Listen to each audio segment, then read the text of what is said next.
Mungkin karena saya juga punya beberapa pengalaman pertemanan dengan kawan-kawan dari timur, sehingga ada banyak scene-scene yang memang selucu itu. Buat kita yang paham aja. Dan ada juga yang garing buat mereka yang kurang kena dengan jokes yang ditulis Ari. Kembali lagi soal selera humor kita.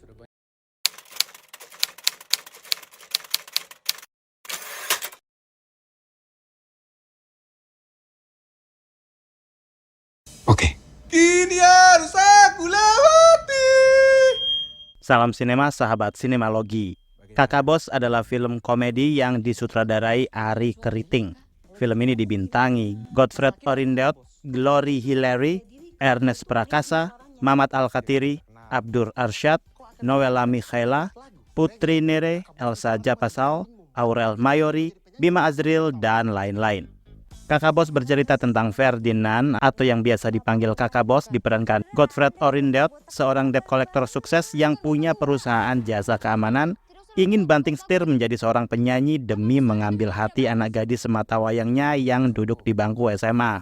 Sayangnya suaranya fals alias busuk, gak ada bagus-bagusnya dan tidak ada satupun yang berani bilang jujur, baik anak buah Kakak Bos maupun orang-orang di studio rekaman. Mereka pun sampai harus lanjut membuatkan Kakak Bos sebuah single, sebuah bom waktu yang akan meledak dan siap memicu kekacauan. Ketidakjujuran itu akhirnya siap membantai mereka satu persatu dengan lagak komedi kocak khas timur ala Ari. Kalian bisa membantu kami dengan klik tombol Super Thanks di bawah video. Kami akan sangat berterima kasih atas berapapun nominal saweran yang kami terima. Imaginary Pictures sekali lagi mencoba untuk rajin dan disiplin menelurkan karya-karya filmnya dengan stabil. Setelah menawarkan keaslian ranah Batak lewat ngeri-ngeri sedap dan agak lain, kini mereka menawarkan warna baru dengan mengusung budaya timur untuk dijadikan background cerita film. Dan seperti sebelum-sebelumnya, sutradaranya pun juga mewakili warna timur. Ari Keriting didapuk sebagai sutradaranya.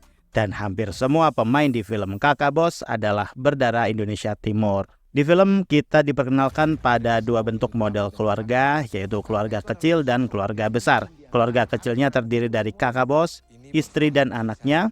Sementara kalau keluarga besar sendiri terdiri dari sekumpulan orang-orang timur yang bersama-sama di bawah naungan satu manajemen yang dipimpin oleh Kakak Bos itu sendiri. Ari Keriting menulis dan menyutradarai film Kakak Bos seperti halnya komika-komika lain yang mendapatkan kesempatan untuk mengasah kemampuan menyutradarai sebuah film. Siapa lagi yang lebih pas menyutradarai film komedi selain mereka yang punya cerita? Dan sutradara yang tahu banget soal timur tentu saja Ari Keriting. Mungkin agak lain kalau yang menyutradarai malah Benedion. Alur cerita yang disajikan di film Kakak Bos sebenarnya cukup simpel, cukup sederhana, malah berbau dan mirip-mirip filmnya The Rock, Dwayne Johnson yang mengambil tema keluarga. Jadi sosok yang keras yang harus berhadapan dengan kelembutan yang notabene adalah putri tercintanya sendiri. Dan tentu saja aksen timur yang khas banget menjadikan film ini sangat segmented. Bagaimana tidak? Karena ada beberapa dialog-dialog yang kadang bikin ngakak, tapi ada juga yang biasa-biasa saja. Ini bisa dibuktikan di dalam bioskop sih. Nggak semua orang bisa ketawa, ada yang biasa aja, ada yang ngakak lepas. Mungkin karena saya juga punya beberapa pengalaman pertemanan dengan kawan-kawan dari timur, sehingga ada banyak scene-scene yang memang selucu itu. Buat kita yang paham aja. Dan ada juga yang garing buat mereka yang kurang kena dengan jokes yang ditulis Ari. Kembali lagi soal selera humor kita. Ada dua bagian mood film yang ditampilkan. Pertama, warna ceria yang menggambarkan plot Angel atau anaknya si Kakak Bos dengan segala POV-nya.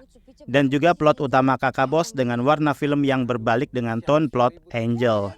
Kakak Bos juga masih terasa meraba-raba di awal. Film ini seakan sedang mencari arah apakah jokes yang ditawarkan bisa lucu dan masuk ke penonton atau justru garing.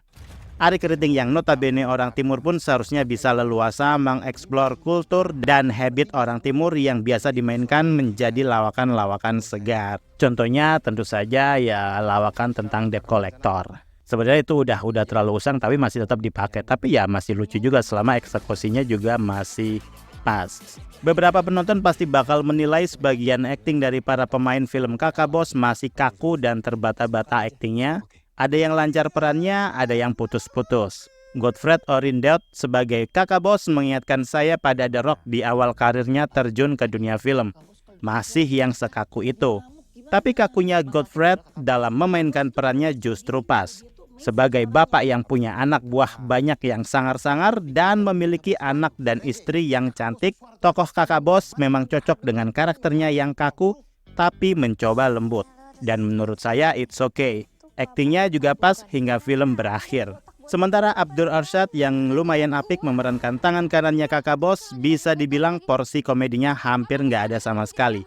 Dia kebagian peran serius yang tidak harus melucu. Tapi di film ini dia mencuri perhatian. Sementara geng studio rekaman yang dipimpin oleh Alan yang diperankan Ernest Prakasa juga mampu menyumbang skor tawa di sepanjang film. Meski beberapa garing untuk lingkup Angel dan kawan sekolahnya, tapi nggak sedikit juga yang bisa mengundang tawa gemes karena ulah para bocil-bocil kematian berseragam ini. Saya sebagai penonton cukup terhibur dengan kisah cerita yang dipaparkan, meski beberapa kali terasa lamban bertele-tele.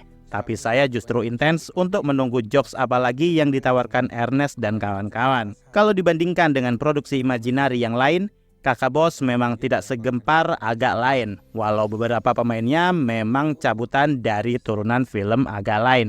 Kakak bos seakan masih kerasa kurang pedenya. Kakak bos bukanlah ngeri-ngeri sedap yang komedinya satir ala Benedion. Kakak bos juga bukan agak lain yang komedinya terlalu vulgar karena berani eksposur karakter disabilitas, pelakor, bahkan bawa-bawa Luhut Panjaitan sebagai bahan lawakan. Kakak bos berdiri sendiri dengan mengusung lawakan dari timur yang khas.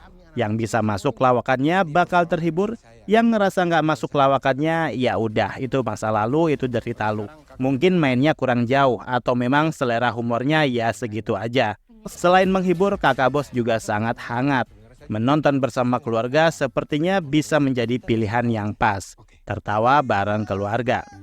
Dan pada akhirnya, kakak bos bisa jadi adalah produk penelitian Imaginary yang bisa mengukur kadar nasionalisme penonton terkait usaha-usahanya dalam memproduksi film yang memiliki visi dan misi, yaitu film-film yang sepenuhnya dibikin dengan hati. Dan Hari Keriting beruntungnya masih punya hati. Setidaknya di film kakak bos nggak ada yang bahas guna-guna lagi. Capek saya dengernya. Demikianlah video reaksi dari film kakak bos yang sudah tayang di bioskop. Silakan like, komen, dan subscribe kanal ini. Cek juga akun-akun media sosial Sinemalogi. Dan jangan lupa bersinema dahulu, berbahagia kemudian.